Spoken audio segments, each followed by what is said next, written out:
Now to news of an online fundraising appeal being started to help save a former First World War trench in Belgium. It became home to a group of soldiers from Yorkshire. The trench, close to Ypres, was on the front line.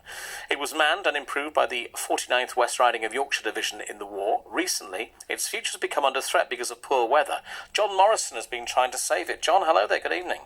Good evening, Andrew. Are you all right? Yes, very well, thanks. How are you? I'm fine, thank you.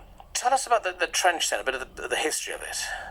Well, the history of the trench, it's just outside the city of Ypres. It was originally dug by the French army, and then it was improved and put into a much better order by the 49th West Riding Division in between 1915 and 1917. It was predominantly done by people from Yorkshire, from Leeds, from Halifax, from Barnsley and those areas. In front of the trench, there's also quite a deep dugout that was done by the Royal Engineers. It's fallen into quite bad disrepair at present, mainly because of the water table. The water table in Flanders is really quite high, and it's become really quite dangerous as the trench itself. So what work would need to be done then to try and secure it? I would think that it's going to need quite a lot of professional work done on it, particularly the drainage situation, and also to restabilise the trench system itself. Where the sandbags that you see on the trenches, that they all need to be replaced, and the dug boards that are underneath it. So it's quite an amazing place actually, because it's right in the middle of an industrial estate. So you've got all of this modern factories and buildings and car showrooms, and right in the middle of it is a First World War trench system.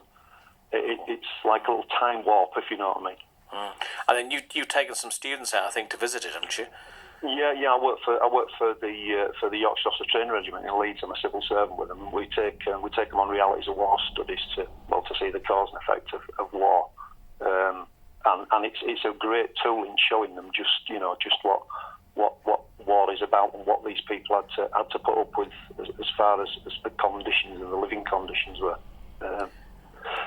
And as you say, obviously quite a lot of work needs to be done to it, and it would be it'd be fantastic, or a sort of living museum really, to see what conditions were like if we can get it to that state. What help do you need then to do that?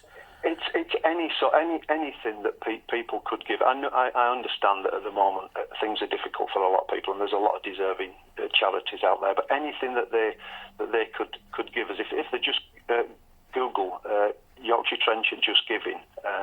We're also on Instagram and Twitter and YouTube, and we're doing some little video takes of trench food, how the soldiers cooked food on some little YouTube programs. I've just been looking up as well, just in front of where the Yorkshire Trench was. A connection with Humberside is the first Hull Pals, the second Hull Pals, the third Hull Pals, the fourth Hull Pals battalions.